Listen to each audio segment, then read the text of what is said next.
Il veut battre Denis Coderre et devenir maire de Montréal aux prochaines élections municipales de novembre 2017. Mais avant, il doit être élu à la tête de son parti Projet Montréal, dont la direction est aussi convoitée par Valérie Plante. Alors, dans ce duel politique à la chefferie de Projet Montréal, on reçoit le premier des deux candidats, Guillaume Lavoie, qui est avec nous en studio. Monsieur Lavoie, bonjour. Bonjour. Monsieur Lavoie, vous aviez, en septembre, renoncé à la chefferie du parti, à la possibilité de devenir maire de Montréal pour des raisons que vous aviez dites familiales à ce moment-là. Vous vous êtes ravisé.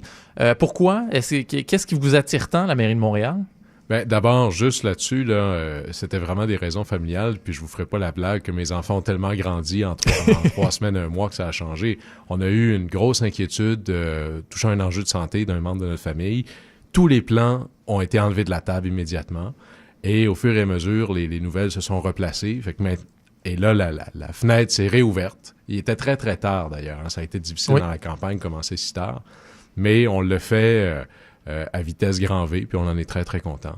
Puis c'est animé par une motivation profonde. Vous savez, des fois, les plus grandes motivations viennent d'une certaine insatisfaction. Moi, je regarde la ville, puis je vois...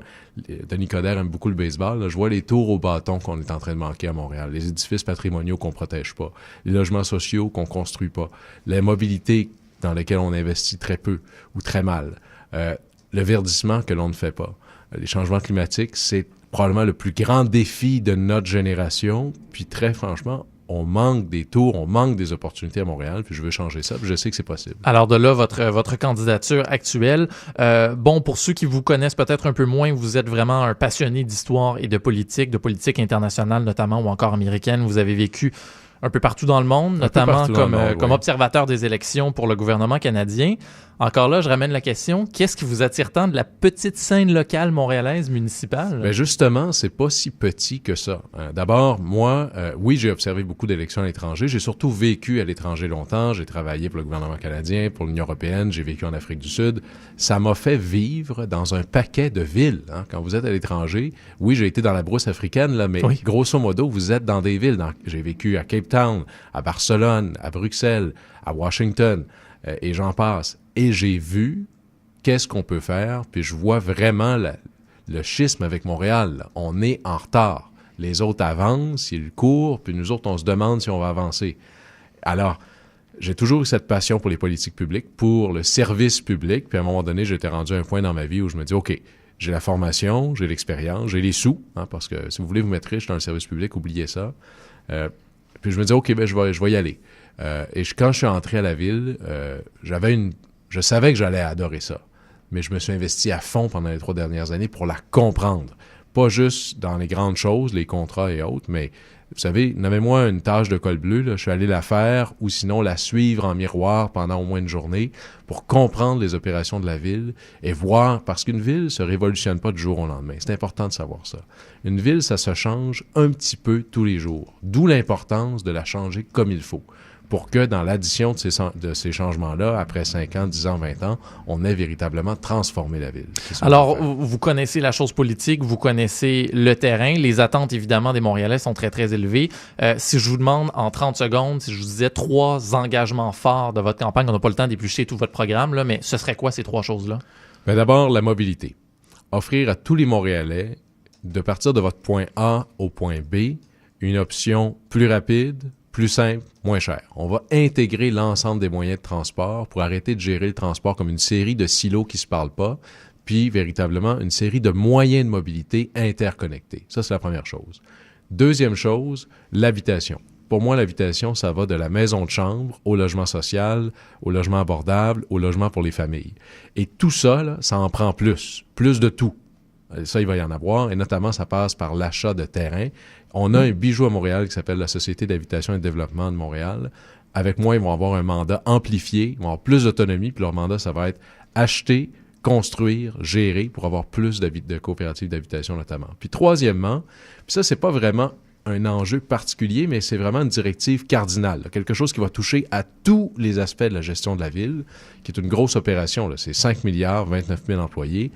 Tant dans tous les règlements qu'on fait et dans toutes les opérations que l'on mène, la commande va être « Trouvez-moi un moyen pour que ça doit réduire l'empreinte écologique de la ville, ça doit réduire le nombre de gaz à effet de serre et ça doit travailler à augmenter ce qu'on appelle la mitigation ou, si vous voulez, la lutte aux impacts des changements climatiques. Ça va être fondamental. Et le corollaire de ça, c'est ne jamais, plus jamais refaire quelque chose à l'identique. Toutes les rues que l'on refait à Montréal sont presque toutes refaites exactement comme avant.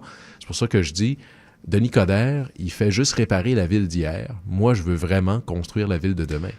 Parlons-en de Denis Coderre, justement, parce que, c'est un maire, c'est tout un maire qu'il faudra déloger, donc, en novembre 2017. Et il y a plusieurs experts, notamment Daniel Pilette, qui est professeur l'UQAM, à qui on a parlé plus tôt ce mois-ci, qui le répète dans la presse ce matin, qui dit « ça va être un maire qui va être difficile à déloger parce qu'historiquement, les maires sont souvent là pour 2 mandats, pas juste à Montréal, mais dans la plupart des villes du Québec. » Denis Coderre, qu'on voit partout, tout le monde connaît son visage à Denis Coderre. C'est quoi, vous, votre arme contre cette notoriété publique qui est assez exceptionnelle, surtout dans le cadre d'élections municipales qui attirent même pas 45% des électeurs? Oui, bien d'abord, sur la notoriété, là, on va en parler. Denis Coderre est très, très connu. Mais il est aussi connu pour ses coches mal taillées, là. Tout le monde sait que c'est lui le Flushgate. Tout le monde sait que c'est lui qui, juste pour se faire prendre en photo, parce qu'il est obsédé par ça c'est un problème chez lui, est allé casser une dalle de béton alors que c'était pour un stunt, là. Tout le monde sait que c'est lui qui donne les contrats aux amis du régime. Là. Le nombre de contrats, vous savez, il y a une ligne à la ville, en haut de 25 000, appel d'offres, en bas de 25 000, pas appel d'offres. En soi, c'est correct. Mais les contrats aux amis du régime, c'est 24 999. C'est lui qui les donne. Là. C'est pas mes amis à moi qui obtiennent les contrats.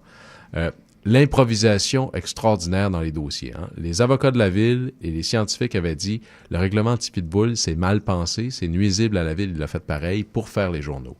Alors les Montréalais vont découvrir un contraste, vraiment, là, il n'y a pas 2 personnes plus différentes sur la planète que Denis Coderre et moi. Il improvise pour faire les journaux, moi j'improvise jamais. Quand j'annonce quelque chose, parce que je sais où je m'en vais, je sais que ça balance, je sais que c'est dans l'intérêt général, ça c'est 2 mots avec lesquels Denis Coderre a beaucoup de misère.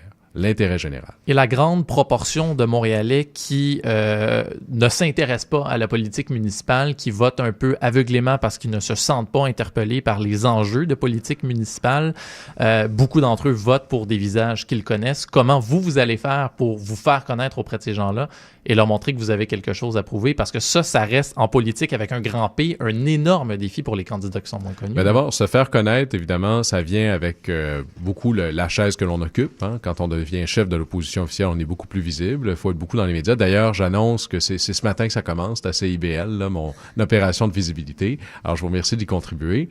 Mais là-dessus, c'est pas juste d'être connu. Là. Vous savez, Piquet Souban est super connu. Je l'adore. Je trouve que c'est un joueur fantastique. C'est peut-être pas la bonne personne pour gérer la ville de Montréal. Alors, être connu, c'est une chose.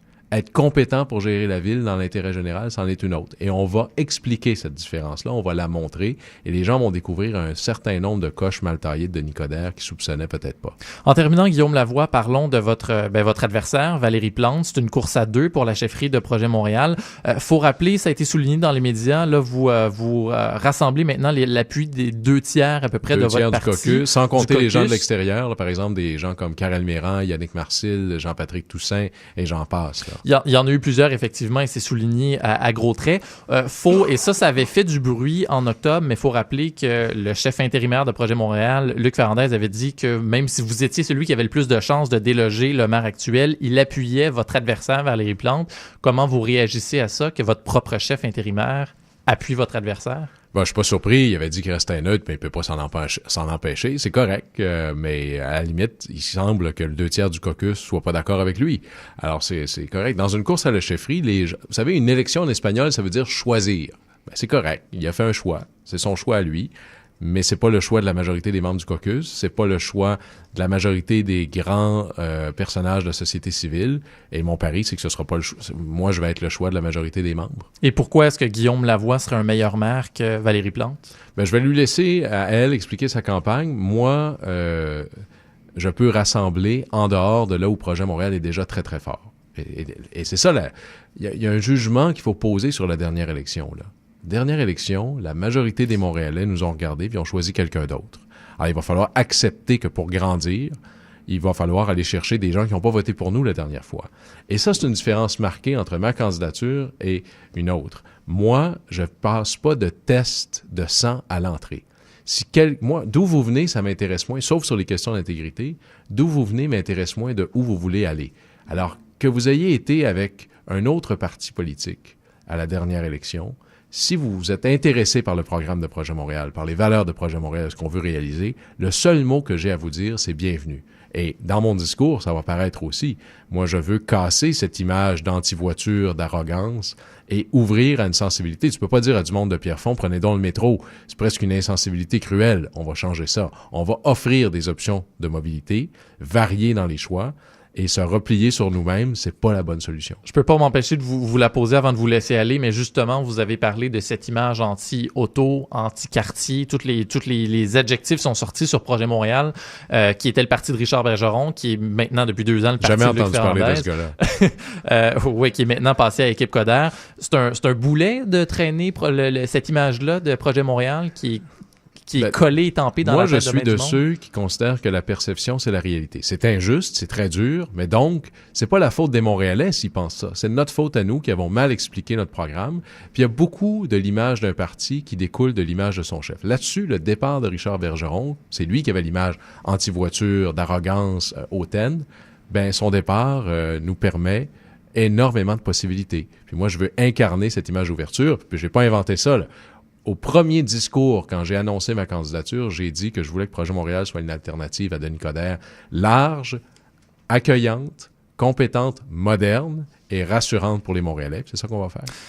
Guillaume Lavoie, vous êtes candidat à la chefferie de Projet Montréal et éventuellement peut-être à la mairie de Montréal en 2017. Merci d'être passé nous voir. Merci beaucoup. Bon succès. Au plaisir. Au revoir.